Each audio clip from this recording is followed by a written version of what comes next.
मुझे शर्मिंदा ना करें। 3 पग पृथ्वी में आप करेंगे क्या? आज वामन भगवान कह रहे हैं, सुनो राजन, सुनो राजा बलि,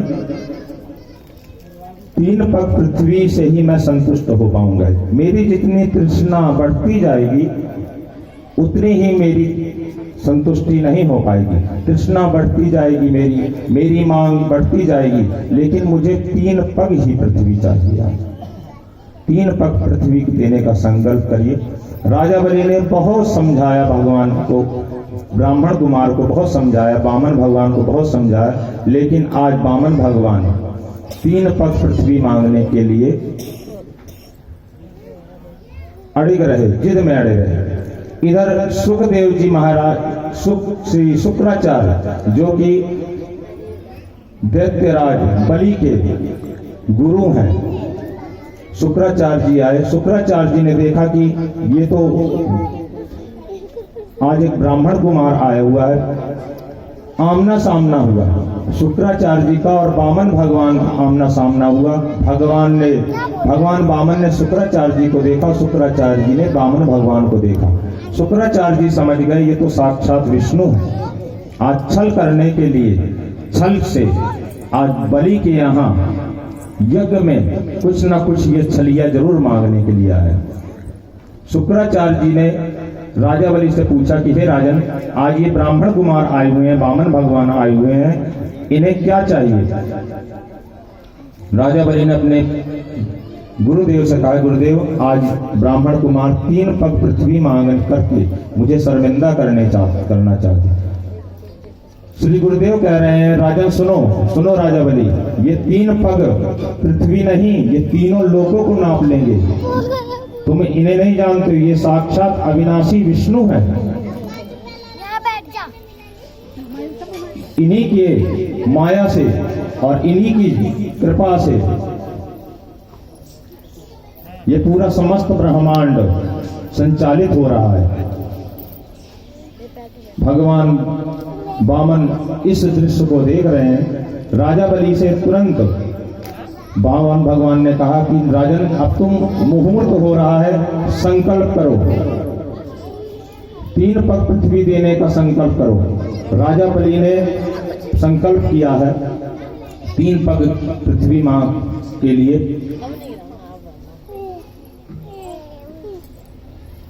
राजा बलि ने जल मंगाया, कमंडल में जल मंगाया और 3 पग पृथ्वी के लिए संकल्प करने के लिए तैयार हुए।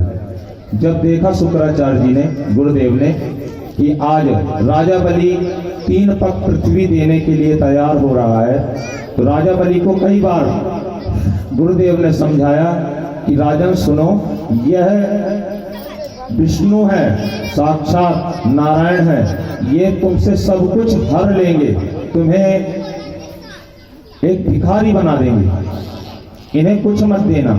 लेकिन आज राजा बलि नहीं माने। उन्होंने कहा, जो द्वार पर आया है, एक भिक्षा के लिए आया है और वो भी विष्णु आया है, मैं इनको अवश्य दूंगा, जरूर दूंगा। गुरुदेव की आज्ञा ना मान करके आज राजा बलि ने कमंडल में जल मंगाया। इधर शुक्राचार्य जी ने देखा कि अगर ये जल से कमंडल, जल में कमंडल है, कमंडल में अगर जल में मैं इसमें प्रवेश कर जाऊं तो जल नहीं निकलेगा। कमंडल में जैसे ही शुक्राचार्य जी गए और राजा बलि ने संकल्प करने के लिए तैयार हुआ, कुशा निकाली, कुशा को अग्रभाग जैसे ही कमंडल में डाला पवित्र करने के लिए, वैसे ही शुक्राचार्य की एक आंख चली गई। उसी दिन से ही शुक्राचार्य की एक आंख काने हो गए। श्री गणेशाय नमः हो गया। जल का संकल्प लिया। हरि ओम पूर्वोच्चार गणों विशिष्टायाम, ब्राह्मणों ने संकल्प बोला। संकल्प में 3 पग पृथ्वी का संकल्प हुआ। अब राजा बलि से वामन भगवान कह रहे हैं कि सुनो राजन, अब मैं 3 पग पृथ्वी के लिए कहां से प्रारंभ करूं? राजा बलि हाथ जोड़कर प्रभु से खड़े हो गए हैं।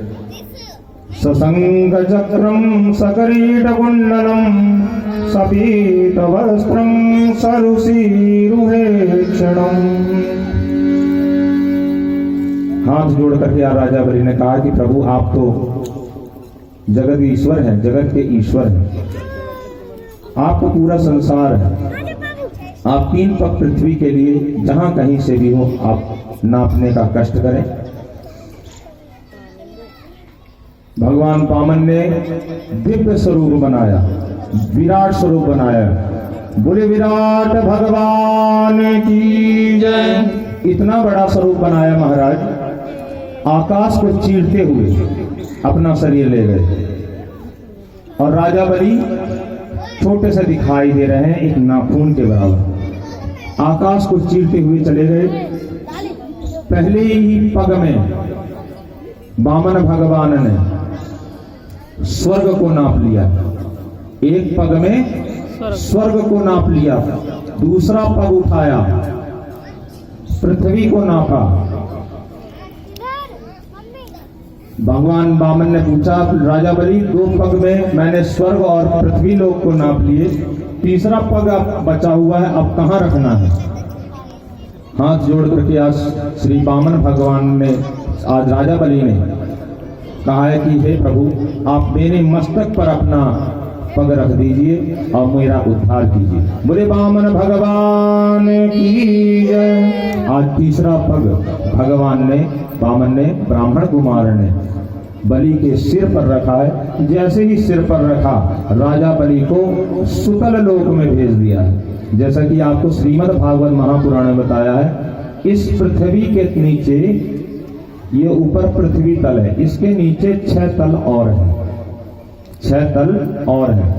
5वें तल में, सबसे नीचे 5वें तल में आज भी राजा बलि ड्योढ़ी पर खड़े होकर के राज्य कर रहे हैं, सुतल लोक में राज्य कर रहे हैं और भगवान विष्णु द्वार पर खड़े हुए उनकी रक्षा कर रहे हैं। नीचे, सबसे नीचे अतल, वितल, सुतल, रसातल, पाताल तल, ऊपर ये सबसे ऊपर पृथ्वी तल। 7 तल ऊपर है और 9 खंड ऊपर है। भगवान ने, वामन अवतार ने, वामन स्वरूप ने, भगवान नारायण ने श्री राजा बलि का उद्धार किया है। राजा बलि को सुतल लोक में भेजा है। श्री परीक्षित महाराज कह रहे हैं कि हे गुरुदेव, हे सुखदेव जी महाराज, हे प्रभु, हे स्वामी, आप मुझे अन्यान भगवान की दिव्य लीलाओं का वर्णन करने का कष्ट करें। श्री राम जी का जन्म कैसे हुआ, श्री राम जी के जन्म के बारे में बताइए, उनका जन्म कैसे हुआ, क्योंकि वो महाविष्णु कहलाए हैं। श्री सुखदेव जी महाराज कह रहे हैं सुनो राजन, राजा राम जी से पहले, रामचरितमानस से पहले आइए मैं हरि की अवतार कथा सुनाता हूँ।